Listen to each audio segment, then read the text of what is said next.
Hey there, we're back at it with the Basement Tapes. Basement Tapes number 320 to be exact. And we're still rocking around in 1978.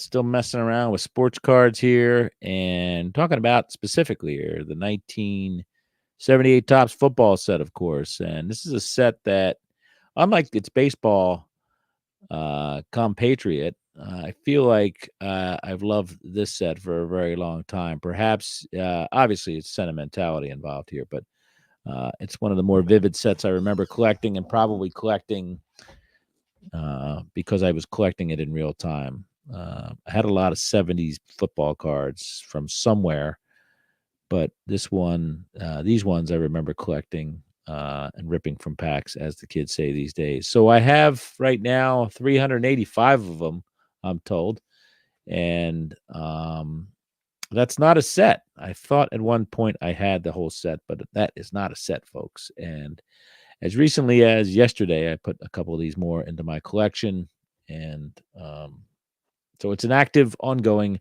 project. 528 total cards, according to Beckett. Buck seven each in average value, $566.75 total value.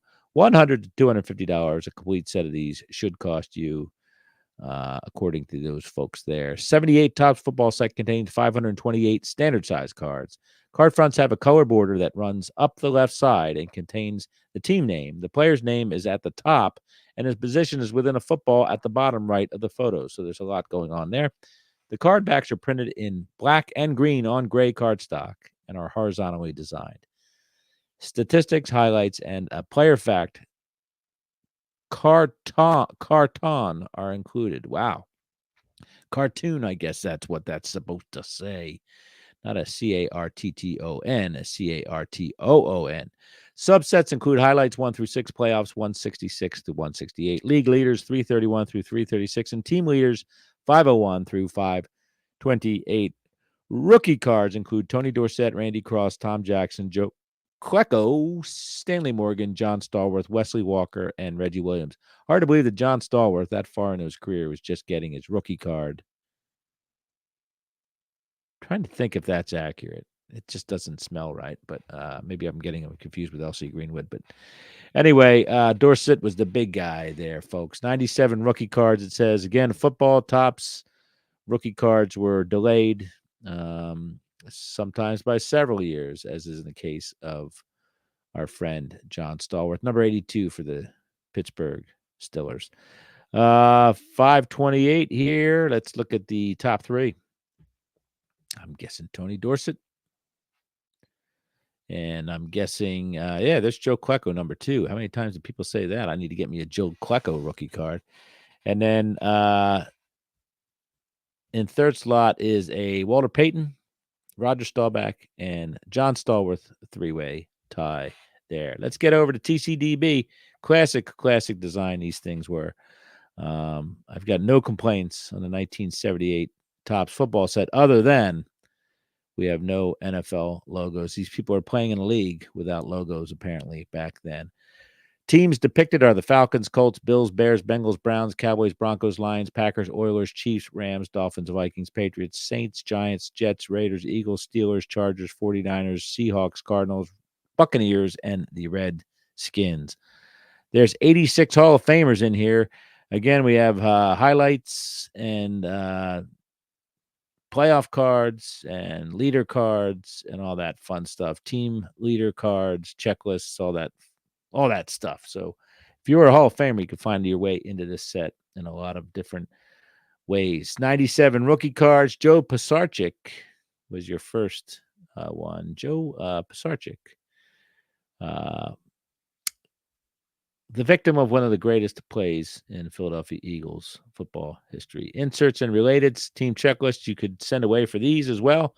Never did. I never sent away for anything, anytime, anywhere, even back then. Strange. I'd like to say I was part of the Columbia House Record Company, but that was not allowed in my house. So comments? Wow, there's a lot of comments for football here. JBFB cards. That's JP football cards, I guess.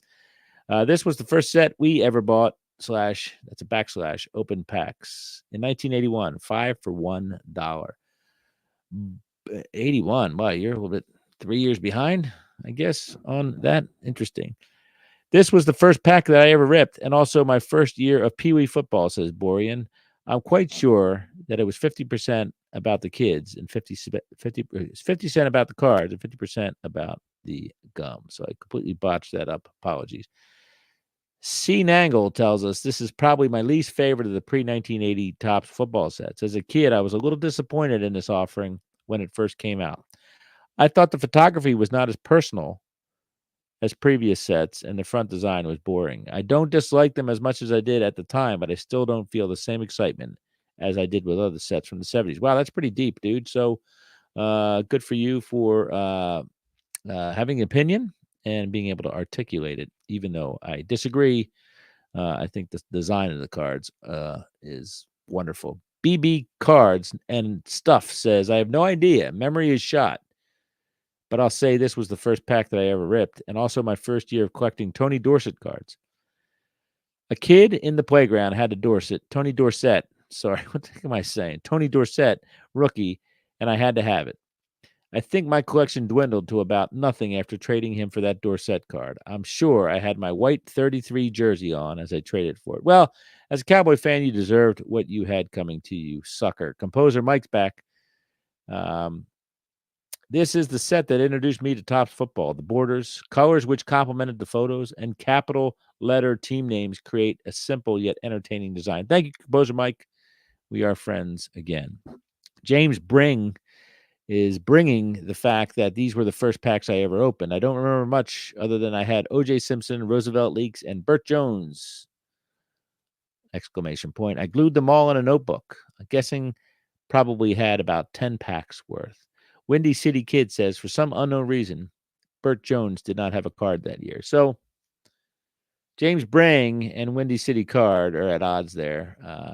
James Bring clearly remembers a Burt Jones card, and Windy City Kid clearly remembers there not being a Burt Jones card. So to each their own. Packaging, look at that. Man, look at that freaking wax box there. 15/24 count box, 30 cents. Picture cards, bubble gum, number 369-78. Still has the Topps printout glued to it.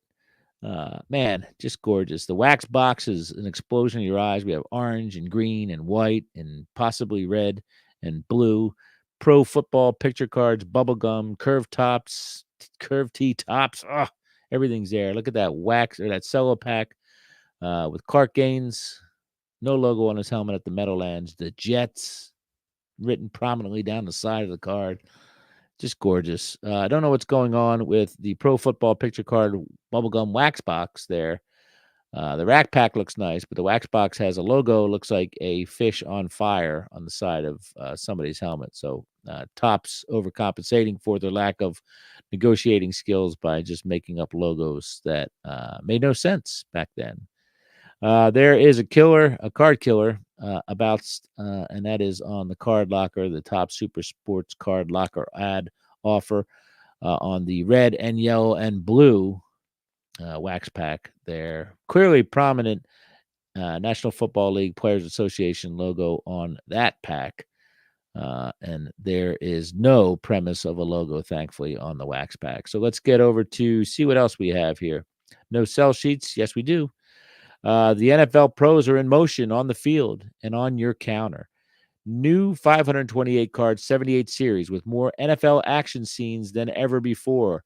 77 highlights, Super Bowl, and team special feature cards. Team checklist for easy collecting. Exciting selling season right through the Super Bowl Sunday.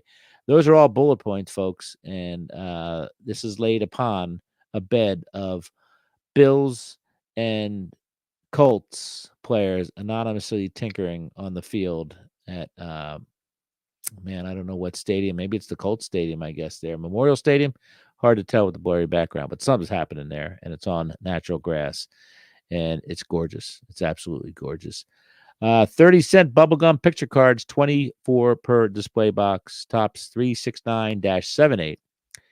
Please send us blank boxes of 30-cent Topps 1978 football bubblegum picture cards, packed 24 sales per display box. Topps number 369-78 again. Store name, address, city and state, zip, authorized signature, all that fun stuff. Please fill out and return this special order sheet to, and that area intentionally left blank. A product of Topps Chewing Gum Inc. Trivia. The set includes the rookie card of Tony Dorsett, number 315. Although many cards had to be airbrushed because of copyright issues, helmet logos were airbrushed over. Jeff Van Note's card number 153 had to be airbrushed because he had blood on the bridge of his nose. So we'll look at that card here, perhaps in the gallery. Fun little trivia fact there. There's Tony Dorsett, wonderful rookie card for his second year of football. Pitt Panther, that man was. Did they win a national championship? Not sure. I'm trying to think of the coach's name at Pitt. Walt something. Anyway, slow down, John. There's the highlights. Gary Huff leads the Bucks to their first win, which happened, I believe, in their second season, was it? I don't know. So Craig Morton wins the AFC Championship. Not sure why that was. It's just a highlight. There's Walter Payton running around Soldier Field on a sunny fall day. O.J. Simpson, 10,000 yards gained. He's punching a dude in the face. Wouldn't be the last time that happened. Tarkenton completes 17 of 18 passes. That's interesting little highlight there. And a Bear, Bob Thomas, kicks a field goal and puts the whatchamacallits into the hoochie coochie. There's Joe Pisarcik with a headset on. Skip Thomas, blah, blah, blah. A lot of poses. There's old Ken Houston, an all-pro. Look at that fine all-pro action going on there. He's got his glasses on. He's ready to paint the town red. And kudos to him for rocking those shades. There's the old position on the bottom there, running back for Clark Gaines. Again, he's warming up at Meadowlands. Lem Barney looks like a Teenage Mutant Ninja Warrior there in the Silverdome, running around in Pontiac, Michigan. So some fun cards. There's Robert Newhouse. I don't know how that guy was 5'10". Frank LeMaster of the beloved Philadelphia Eagles, all that fun stuff. Gene Upshaw, he would lead the NFL players throughout, I think, the 90s and the 2000s until passing away. So anyway, fun set. The backs of these, there's Burgess Owens carrying his helmet off in disgust, perhaps, or looking for his little Jets logo that fell off the side of it. Burgess Owens, card number 121, height 6'2", weight 200, college, Miami. He's a safety with the New York Jets. Drafted by the Jets number 1 in 1973, acquired via draft. Birth date 8/2/51, home Tallahassee, Florida. Interception record, he had some interceptions up to that point. 5 seasons, he had 10 total. Scored a touchdown out there too. And there's the cartoon. Burgess majored in marine biology, and there's a cartoon of him holding a fish. Burgess found a home at free safety with the Jets after spending 3 campaigns on the strong side. He was the Jets Rookie of the Year and member of the NFL All-Rookie Team for 1973. Burgess had 160 career tackles at Miami. So there's a little more for that gentleman there. Ralph Bernershka, he would host Wheel of Fortune at some point in his career. Don't know whether it was a step down, step up, lateral move. Not sure. The jury's still out. Haskell Standback is a great name. I don't know why that's not used more often. Anyway, we could go on and on and on. Isaiah Robertson looks like he works at Hot Dog on a Stick there at the food court at the Del Amo Mall in Torrance, California. That's where I've seen that hat before. And everybody's agreeing with me right now. So anyway, just some observations there. Joe Fields, Don Nottingham, the sheriff of Nottingham, Ed White. He's a great player there. Tony Frisch, kicker. Jack Lambert. I love those Steelers cards. I love that kind of burnt orange around that photograph and all that stuff. So there's the highlights of the NFC Championship, the AFC Championship, and then Tony Dorsett in the Super Bowl, which I believe was held in New Orleans, Louisiana, if I'm not mistaken. So anyway, that's your 1978 Topps football set. One of my favorites from the 70s. I think it shows a lot of different varying poses and game situations. Look at Earl Mann right there. Wow. And still whispers of drunk uncleism happening throughout the league. So still, these pictures tell a story, and the story of that era of football was pretty interesting. A lot going on there back in that day. So thanks for joining me, folks. That's Basement Tapes number 320, and we'll see you soon. Please remember to arrive 15 minutes before boarding. Thanks so much.